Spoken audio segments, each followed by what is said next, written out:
Baik, Assalamualaikum warahmatullahi wabarakatuh. Good afternoon, everybody. Happy to see you all again in this lecture, English 2. As I told you last week, I want to explain to you all about mastering 16 tenses less than 2 hours. But in order to get best point, I'll explain you all with Indonesian language. Oke, baik. Apa pentingnya mempelajari tenses dalam bahasa Inggris? Seperti yang saya katakan, ruh ataupun goal, tujuan atau praktisnya bagaimana cara berbicara menulis yang baik itu dapat ditinjau, dapat disimpulkan dan dibaca dari penguasaan ke-16 tenses dalam bahasa Inggris. Jadi ada beberapa poin penting kenapa kita harus mempelajari 16 tenses. Yang pertama, useful for active English. Jadi active English speaking fluently and correctly needs some tools.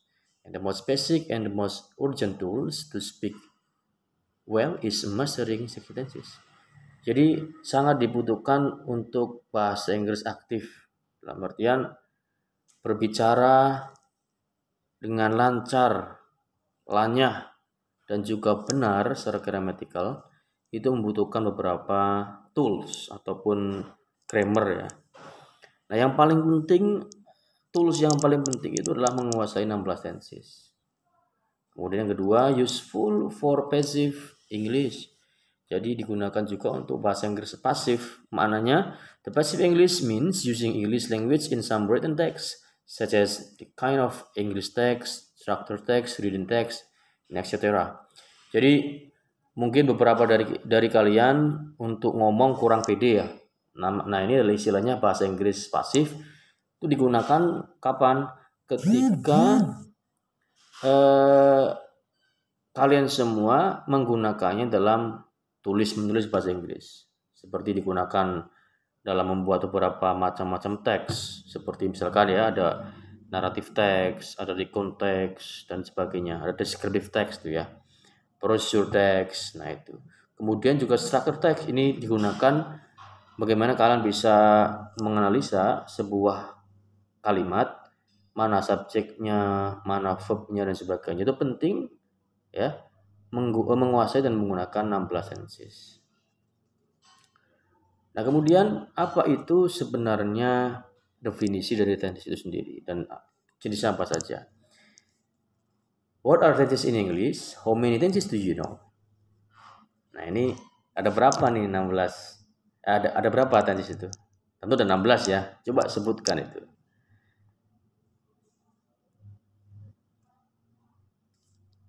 Tentu ini materi ini sudah kalian ambil semenjak mungkin dari mulai SD mungkin atau mungkin dari SMP sampai kemudian tingkat SLTA. Namun kadang-kadang menyebutkan saja masih belum urut ya. Kadang-kadang 16 tenses nggak sampai 16. Bahkan kadang lebih dari 16 karena penyebutannya nggak urut. Nah, sebenarnya dalam penyebutan tenses itu akan lebih nyaman, akan lebih proporsional jika disebutkan sesuai dengan rumpun waktu.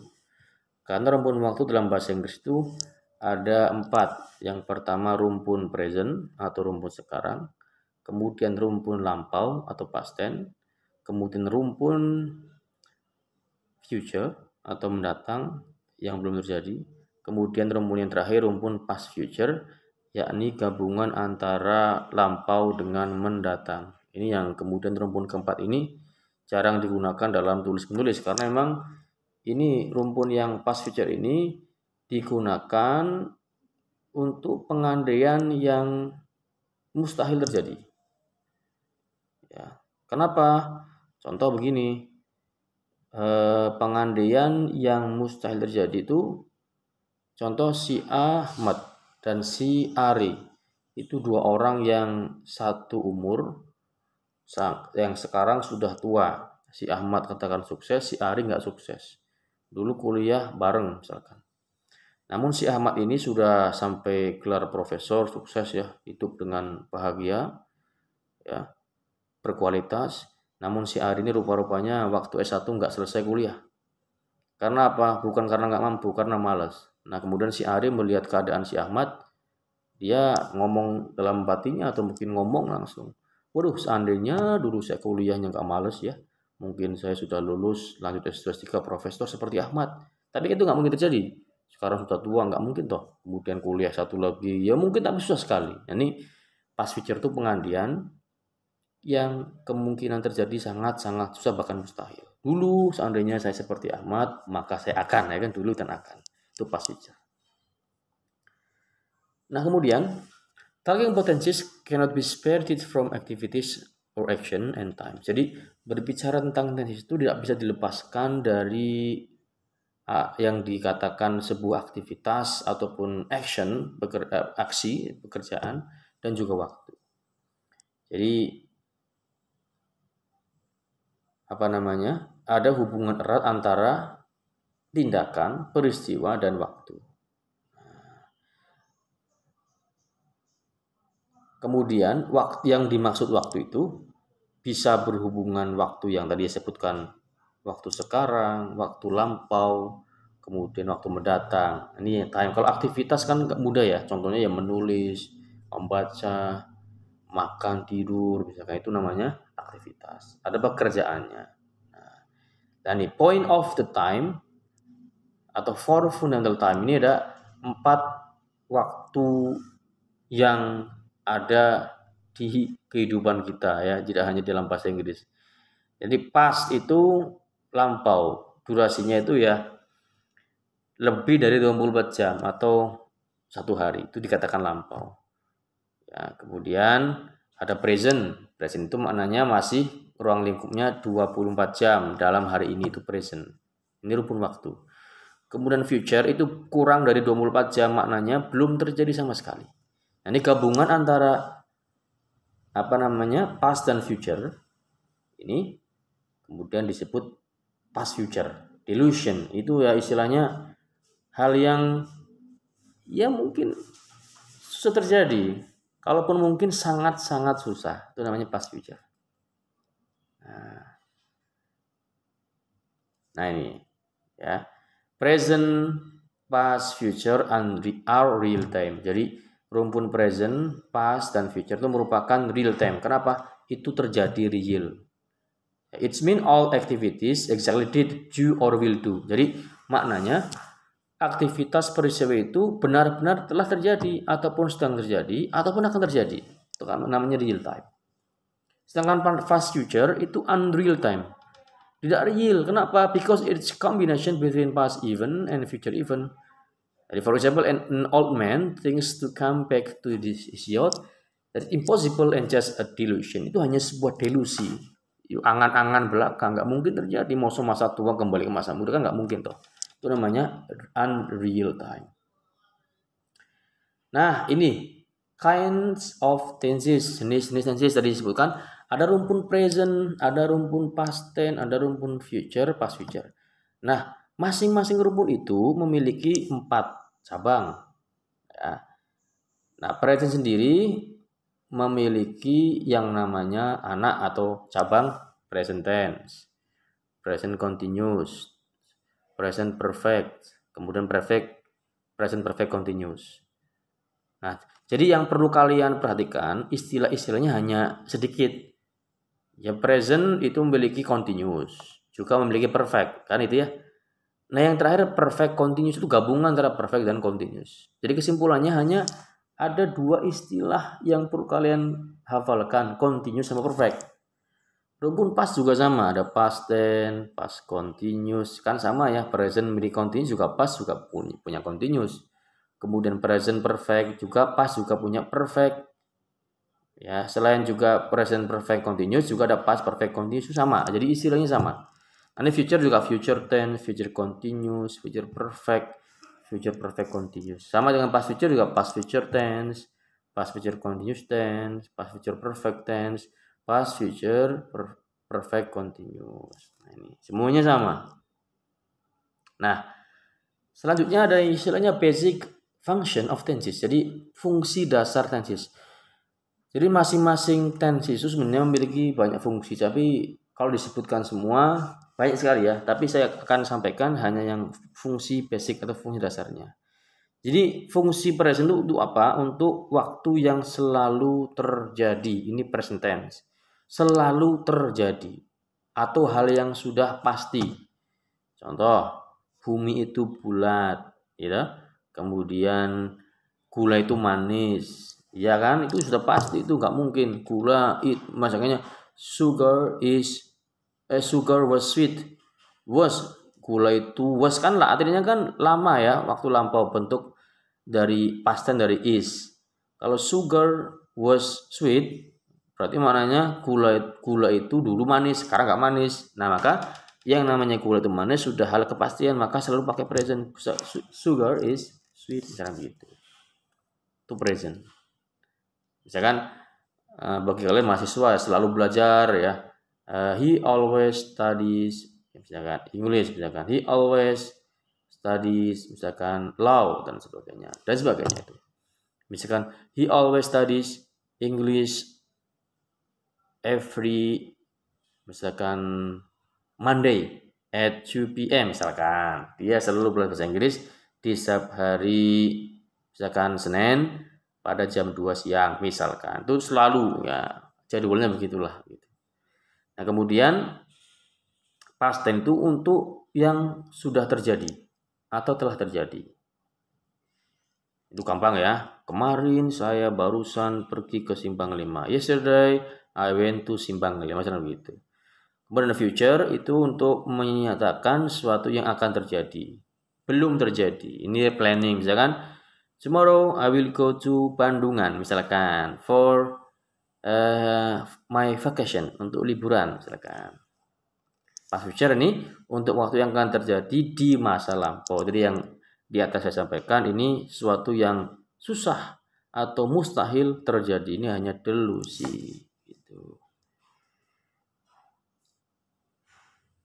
Nah, kemudian based on character or event atau sebagai kejadian. Jadi present untuk kejadian atau peristiwa yang selalu terjadi, hal yang sudah pasti. Ini sama ya tadi ya.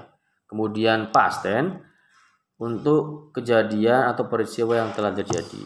Kemudian continuous untuk continuous ya. Jadi di atas kan baru yang namanya present, past, kemudian perfect, past perfect. Ini kemudian ini yang continuous, ini maknanya kejadian atau peristiwa yang sedang terjadi.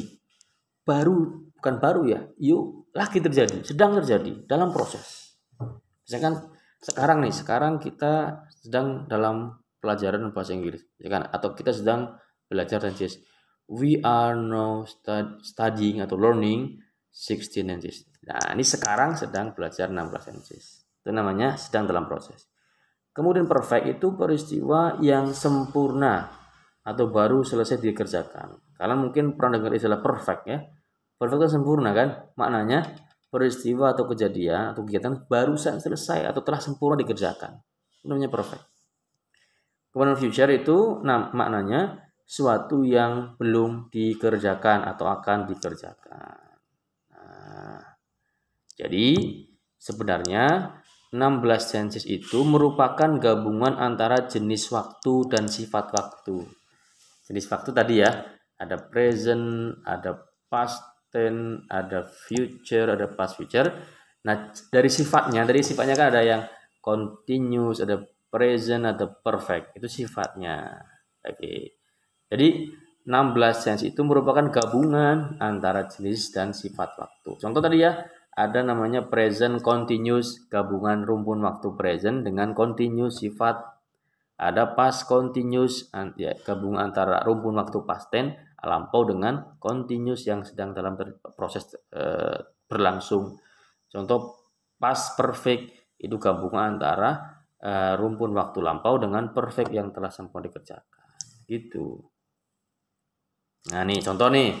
Ada future continuous ya, tadi adalah gabungan dari future akan berlangsung dan continuous sedang berlangsung. Maknanya jenis tenses ini menyatakan peristiwa yang sedang berlangsung di waktu mendatang. Contoh, besok jam 2 siang saya sedang belajar bahasa Inggris. Berarti gimana nih? Tomorrow in 2 p.m. I will being studying English, misalkan gitu. Saya sedang akan belajar bahasa Inggris gitu.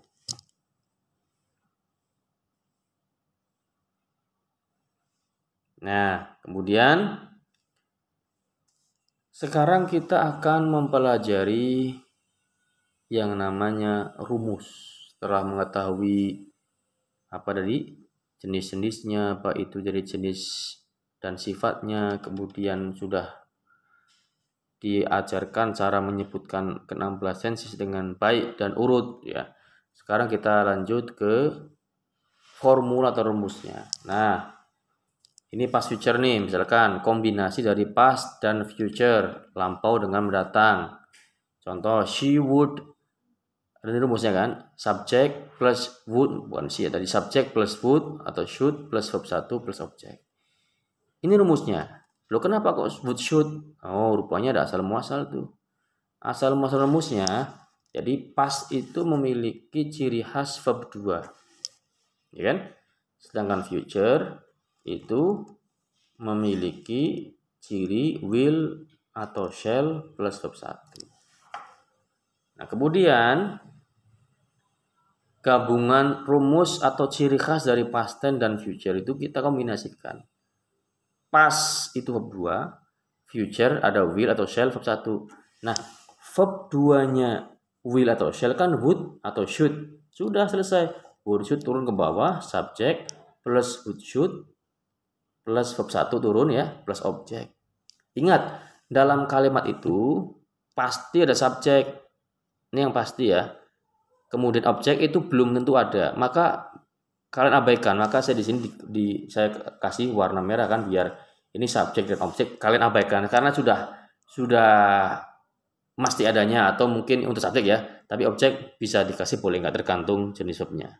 Tapi yang paling penting adalah kok would atau should verb 1 dari mana? Oh, rupanya would itu merupakan kombinasi verb 2-nya will atau shall adalah would should, maka turun ke bawah.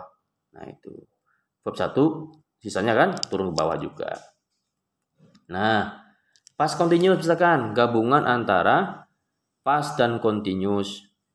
Rumusnya adalah subject was were plus verb ing plus object. Kenapa kok was were? Kok nggak yang lainnya aja? Ya karena tadi ada asal muasalnya. Nah, subjek ya asal muasalnya past ada kembali ya. Past itu ciri khasnya verb 2. Continuous ciri khasnya to be plus verb ing. Kemudian dikombinasikan antara verb 2 dan to be. Maknanya verb 2-nya to be. To be kan am is are ya. Untuk continuous am is are itu verb 2-nya itulah was atau were. Maka kemudian was were jadilah subject plus was were plus verb ing ini turun karena memang sisanya plus object. Nah, to be saya beri tanda bintang karena to be itu ada macam-macamnya. Ada macam enggak cuma satu doang am is are lebih banyak. Maka ingat penggunaan to be. Nah, jadi karena pada dasarnya 16 tenses itu merupakan gabungan antara jenis dan sifat waktu, maka hal tersebut berlaku juga pada rumus 16 tenses. Ingat, jangan hafalkan 16 rumus tenses tersebut. Yuk kalian hafal, besok lupa. Maka pahamilah ciri-cirinya. Seperti seorang ibu itu mungkin seandainya dia tidak bisa melihat, tidak bisa berbicara, tapi dia aroma tubuhnya tercium ini anak saya, atau mungkin dia nggak bisa melihat tapi dengar suaranya itu paham karena paham karakteristik dan ciri-cirinya. Nah, kemudian ini merupakan ciri-ciri dari jenis sifat dari jenis dan sifat waktu ataupun tenses. Present itu verb 1, past itu punya ciri khas verb 2, continuous memiliki to be plus ing, ini cirinya. perfect, has atau have plus verb 3. Future juga memiliki ciri will atau shall 1. Nah, sekarang to be ini yang sudah saya pernah jelaskan. To be itu atau nama lainnya verb non action itu berlaku juga sama seperti verb. Verb itu kan punya verb 1, verb 2, verb 3. Sama to be atau verb non action juga memiliki pola yang sama. Karena sebenarnya to be itu juga verb, namun verb non action. Nah, ini verb satunya am is are itu verb 2 memiliki verb 2 dan 3 ya. Sorry. Verb 1 am is are, verb 2-nya dan 3-nya adalah was were. Ingat ini hanya dipakai untuk yang ada unsur continuous saja. Misalkan present continuous, past continuous, future continuous itu dipakai hanya continuous karena ada perfect continuous ya. Beda lagi tuh urusan. Kemudian has have juga selain juga verb, dia juga auxiliary bisa. To be juga bisa. Has have verb satunya, verb 3-nya had. Nah, dipakai untuk apa? Hanya dipakai untuk yang ada unsur perfect saja. Tadi yang awal am is are atau was were hanya dipakai untuk rumpun continuous. Kalau yang has have verb 3-nya had dipakai hanya untuk perfect saja. Kemudian be itu pun to be ya. Nah, verb satunya verb 2 dan 3-nya been. Ini apa? Hanya dipakai untuk yang ada unsur perfect continuous saja. Jadi masing-masing ada penggunaannya. Maka saya di atas disampaikan ingat penggunaan to be yang pas. Kalau salah ya salah nantinya, lucu jadinya. Sekali lagi, am is are atau was were dipakai untuk yang continuous. Has have had dipakai untuk perfect. Be been dipakai untuk perfect continuous. Oke ya. Kemudian, nah, tapi yang di atas ini dipakai yang kriteria yang ini dipakai hanya untuk rumpun present dan past. To be verb non action untuk jenis rumpun present dan past. Aturan ini dipakai ingat hanya untuk present dan past. Lah untuk yang ini gimana? Rumpun future dan past future ada lagi. Nih. Sedangkan untuk rumpun future dan past future, to be-nya atau verb non action itu hanya menggunakan be. Be verb 1 ya, kemudian been untuk verb 2 dan verb 3. Nah, ini aturannya berbeda ya. Jadi untuk khusus future dan past future hanya menggunakan jenis be. Untuk verb 1 been, verb 2 dan verb 3. Berbeda dengan tadi awal, ini menggunakan banyak jenis to be sesuai dengan penggunaannya dan penempatannya. Nah, kemudian bagaimana cara mengkombinasikan jenis dan sifat tenses? Caranya mudah, gabungkan atau kombinasikan unsur yang paling dekat antara satu dengan yang lain. Semisal kombinasi pada rumus future continuous. Future kan memiliki unsur will atau shall plus verb 1 kan. Kemudian continuous memiliki unsur to be plus verb ing. Maka cara mengkombinasikannya adalah verb 1 dengan to be. Ini kan yang dekat kan kan? Verb 1 nih yang saya tebal nih. Saya tebalkan tulisannya verb 1 dan to be. Saya tebal. Nah, ini yang terdekat. Nggak boleh antara will dengan verb ing. Jauh. Yang paling dekat ya adalah verb 1 dan to be. Nggak boleh juga shall dengan to be karena jauh. Ingat yang terdekat adalah verb 1 dan to be. Dari kedua jenis rumpun waktu atau kedua jenis waktu. Nah, karena jenis tenses ini terdapat jenis future, maka menggunakan be. Ingat, to be kan di sini kan? Ini kan rumpunnya rumpun future. Maka menggunakan be, nggak boleh di sini pakai am is are. Salah kalau pakai am is are karena apa? Ini rumpun future, bukan rumpun present dan past. Ini perlu kalian cermati baik-baik. Jangan sampai keliru cara penggunaan to be.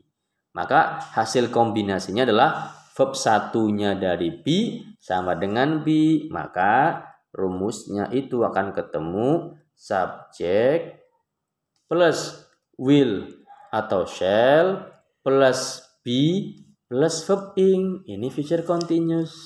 Nah, itu jelas ya. Oke, kemudian nih note tulisan. Abaikan subjek atau S dan objek atau O, sebab dalam kalimat pasti ada subjek dan untuk objek belum tentu ada, maka abaikan saja. Ya. Ingat, dalam bahasa manapun termasuk bahasa Inggris dapat dikatakan sebagai kalimat jika terdapat paling tidak ada subjek dan verb kata kerja, baik yang verb action atau non action atau mungkin dikatakan to be. Nah, itu penjelasan dasar atau basic dari ke-16 senses. Selebihnya nanti kalian coba pahami dari video yang saya buat ini. Kalau perlu tonton berulang kali sampai kalian paham. Nanti kita akan diskusikan pada perkuliahan. Ya, jadi intinya ini 16 senses ini. Nah, tugas kalian silahkan mencoba untuk mencari rumus-rumus tenses yang lain. Upayakan jangan melihat di buku ataupun di Google. Belajar sendiri cara mengkombinasikan antara jenis dan sifat waktu itu. Kalau sudah bisa, insya Allah kalian tidak akan lupa selama-lamanya. Jaminannya adalah unforgettable forever. Oke, paham?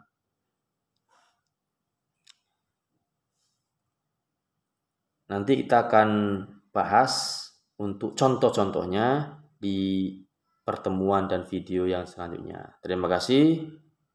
Assalamualaikum warahmatullahi wabarakatuh.